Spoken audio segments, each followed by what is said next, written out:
Don Antonio Maillo es el coordinador general de Izquierda Unida en Andalucía. Señor Maillo, ¿qué tal? ¿Cómo está? Buenos días. Buenos días, encantado. Y discúlpeme por el retraso, que con la entrada de José Bono en la conversación hemos conectado un poco más tarde con usted. Ya se sabe que el señor Bono no es la contención en su oratoria, que por otro lado una buena oratoria. Sí, ¿usted cree que la ha liado, ya que estamos en el Partido Socialista? Ya sé que no es Izquierda Unida, pero como acabamos de salir de la charla con el señor Bono... Nosotros somos muy respetuosos con los debates en otras organizaciones políticas. Lo único que sí nos toca es que en Andalucía pueda precisamente ese debate interno del Partido Socialista esté repercutiendo en el debate en Andalucía con el adelanto electoral.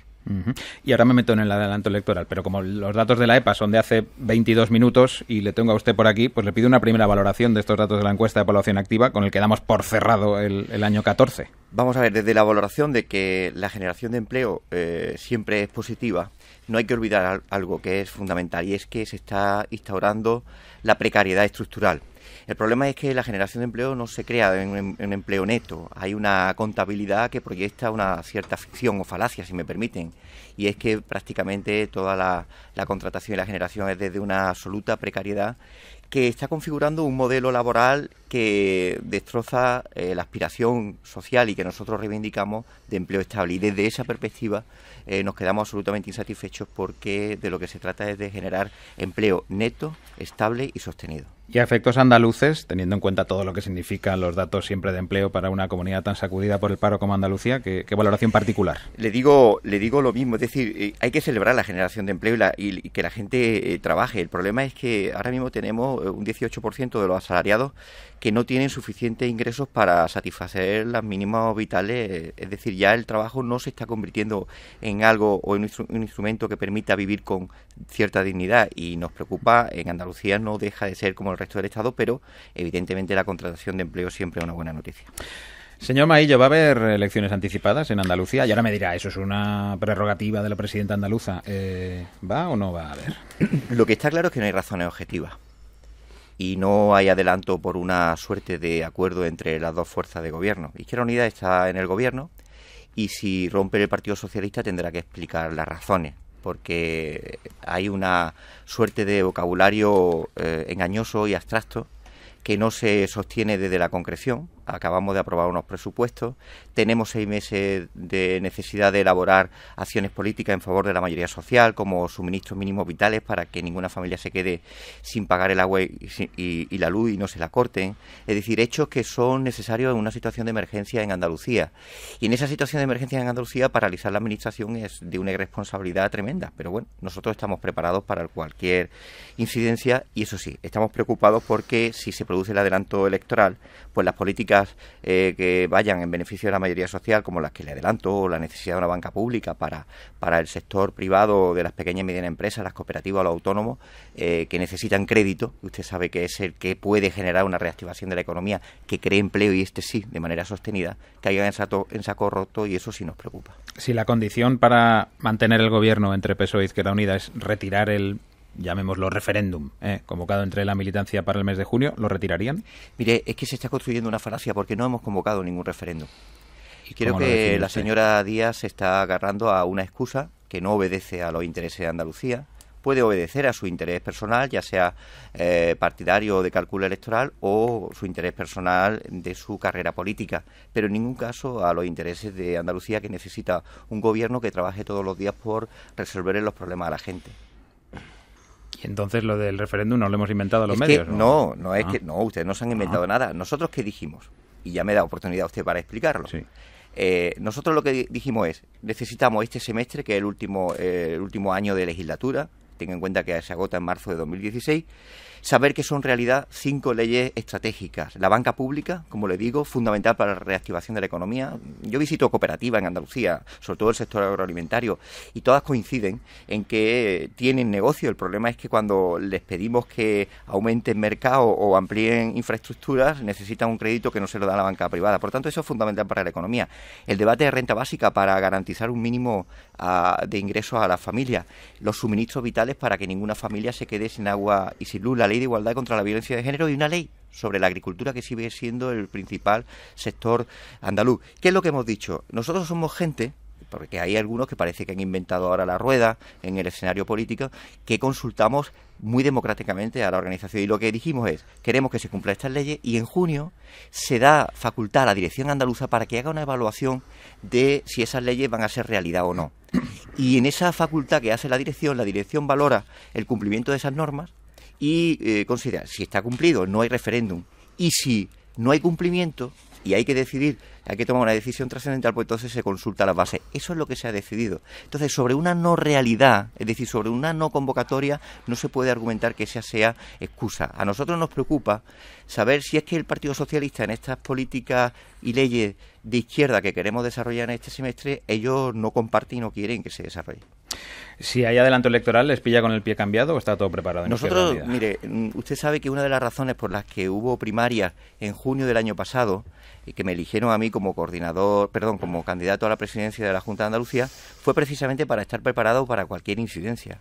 Nosotros siempre hemos defendido que estamos en el gobierno no para calentar sillones, estamos para cambiar el modelo social y económico, para proteger a los sectores víctimas de la crisis con políticas sociales de emergencia, situaciones extraordinarias, y para una lucha de la corrupción, que tengo que decir que desde que está Izquierda Unida en el gobierno no hay ni un solo caso de corrupción, cosa que no se puede decir de gobiernos anteriores de la Junta de Andalucía. Me acompañan por aquí en la tertulia señor Maillo, Esther Esteban, Curri Valenzuela y José María Brunet. Pues venga, comienzo por Curri, ya que llevo toda la mañana. Muy buenas, además yo como soy andaluza, pues mira, pues sigo más. De lo tuyo de bastas. Andalucía. Y con apellido de un pueblo de Córdoba. Sí, pero mi Valenzuela es de Granada. Ah, vaya. En Granada hay mucho Valenzuela. Empezamos Mi abuelo era de Granada y bueno, aunque yo soy de Málaga. Bueno, mi apellido es del topónimo de Salamanca, o sea que aquí estamos mezclados y eso estamos está todos, muy bien. está fenomenal. Yo iba a volver al tema del EPA. Verá ustedes que gobiernan en Andalucía. Dice la encuesta de población activa, la que se acaba de publicar hoy, que el paro en Andalucía es del 36%, en el conjunto de España en el 23%. Los datos de Andalucía, de verdad, yo los estaba leyendo mientras usted hablando, a mí me ponen los pelos de punta. Los menores de 25 años, el paro en Andalucía es del 62%. Yo me pregunto, ¿por qué ustedes que gobiernan en Andalucía no están consiguiendo que el crecimiento del empleo que se está produciendo en el resto de España, pues a Andalucía no llegue? Vamos a ver, en Andalucía se está produciendo un crecimiento de empleo. El problema es que partimos de una base mucho peor. Y hay un diagnóstico que nosotros tenemos muy claro. Tenga en cuenta, nosotros llegamos 3 años del gobierno y el paro estructural andaluz es el que le decía, es decir, con unos índices superiores al resto de España. Y es que hace falta, y en ese sentido lo tenemos muy claro, una política de inversión pública que no se produce, con un gobierno central que no transfiere fondos que son necesarios para reactivar la economía, una autonomía, por tanto, financiera que está muy condicionada por esa transferencia, y no hay una actuación singular sobre Andalucía. Además, como sí lo ha habido, por ejemplo, en el caso de planes de empleo extraordinarios con Extremadura o Canarias teniendo los mismos índices de desempleo. Hay razones estructurales. Es verdad que es más complejo que algo tan incidental o circunstancial, pero también es verdad que tenemos un ahogamiento por parte del gobierno central que nos impide desarrollar políticas que en otras comunidades con índices parecidos de desempleo no se han producido. No, déjeme que le diga una cosa. El índice de paro de la EPA del año pasado en Andalucía seguía siendo del 36%. Sí. Es decir, usted pero le puede echar la culpa al gobierno central, no, yo no le echo pero la a mí culpa. me extraña mucho, Perdón, que con la misma política para toda España de inversión pública, etcétera, en Andalucía no se mejore el índice de paro. En el resto de España en conjunto ha bajado 2 puntos este año. En Andalucía no ha bajado nada. Diga, señor Mayo. Mire, pero es que hay un problema. No se puede tratar igual a lo que no es igual. En Andalucía nunca hemos tenido unos índices de paro equivalente a los del resto del país, y no se han desarrollado políticas mucho más atrevidas, audaces y acordes con la gravedad del porcentaje de desempleo. Y ya le digo, nos ha negado el pan y la sal en proyectos y programas de empleo que sí se han aplicado en Extremadura y en Canarias, con disposiciones adicionales en los presupuestos, contante y sonante en millones de euros que no se han dado en Andalucía con una situación equiparable. Y a mí me parece que sería simplista abordar el problema del desempleo estructural desde un y tú más, porque me parece que es innecesario. Pero en el ámbito de lo que podemos hacer en Andalucía y de la concreción en una política en la que 80 de cada 100 euros viene del Gobierno central, la reducción de las transferencias del Gobierno central nos lo pone muy difícil para afrontar políticas ambiciosas de empleo. Prácticamente ha desaparecido la inversión en gran obra pública, que sabe usted es uno de los elementos fundamentales para la creación de empleo neto. También me acompaña por aquí Esther Esteban.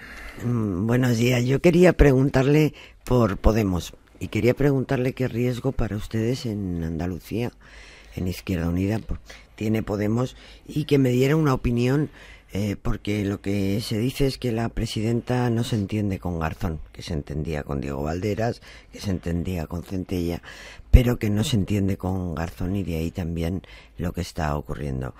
¿Temen que Podemos al final les quite su hueco político? ¿Y cómo valora usted lo que está sucediendo con una militante de Izquierda Unida, con Tania Sánchez? En primer lugar, nosotros, nos gusta hablar de nosotros, ¿no? Porque, en fin, de otras fuerzas políticas, es verdad que Podemos ha irrumpido en la escena política española y andaluza, pero es verdad también que aquí en Andalucía, de una manera mucho más baja que en el resto del Estado. Y también en Andalucía somos, en Izquierda Unida, una organización bastante vertebrada y arraigada en el territorio, que tiene capacidad de gobierno, no solo en la Junta de Andalucía, como demostramos que cumplimos con todas las leyes que hemos afrontado en esta legislatura. El martes pasado fueron 2 a la vez, cosa absolutamente inaudita, y también en más de 80 ayuntamientos. Y somos una fuerza que, respecto a Podemos, es verdad que hay un trasiego de un tipo de votante que puede decidir entre ambas, pero le tengo que decir que en Andalucía creo que no vamos a tener esa ofensiva que parece que anuncian las encuestas, pero que también tendremos que contrastar cuando se llegue a las urnas, que habrá que verlo, porque tenemos una diferencia, es que nosotros no solo hacemos una enmienda a la totalidad de la situación política y económica española, sino que tenemos inmediatamente después una alternativa y una capacidad para desarrollar esa alternativa y hacerla creíble y realizable. Y en eso los andaluces y las andaluzas lo perciben perfectamente, no solo por nuestra experiencia de gobierno, que le digo, no solo en ayuntamientos, sino también en la Junta de Andalucía, sino por nuestra fortaleza organizativa. Y en cuanto a lo segundo, pues todo lo que está ocurriendo es verdad que se plantea en una situación en la que a Tania Sánchez se le deberá aplicar, si procede y cuando proceda, sin adelantar acontecimientos, el código ético que se aplica a todos los militantes de Izquierda Unida. ¿Debería renunciar? Vamos a ver qué pasa, ¿no? Porque tampoco nos tenemos que adelantar en supuestos que no se dan. A mí me gusta ser más dialéctico y analizar qué es lo que va a ocurrir. Y desde luego, lo que sí está claro es que a ella, como a mí, como a todos, se le tiene que aplicar el código ético que hemos aprobado. Es decir, que si es imputada, no podrá ser candidata. Evidentemente eso se tiene que aplicar a todos y también a Tania, pero a mí me gustaría que tuviéramos un sentido de la presunción de inocencia. No vaya a ser que en esa tradición tan española de condenar al inocente nos adelantemos a los acontecimientos. Bueno, si me permite, con Tania y con cualquier otro imputado. Eso también, le he dicho que la aplicación de todas las personas, es decir, que aquí no hay ninguna diferencia, pero lo que sí me gustaría es ser prudente en cuanto a que no adelantemos acontecimientos y no nos dediquemos a esa tradición, como digo, tan española de condenar antes de tiempo. Marca España también es esto, sí. Y me queda José María Brunet. Bueno, que pues con la intención de ver si sintetizamos un poco las conclusiones, ¿no?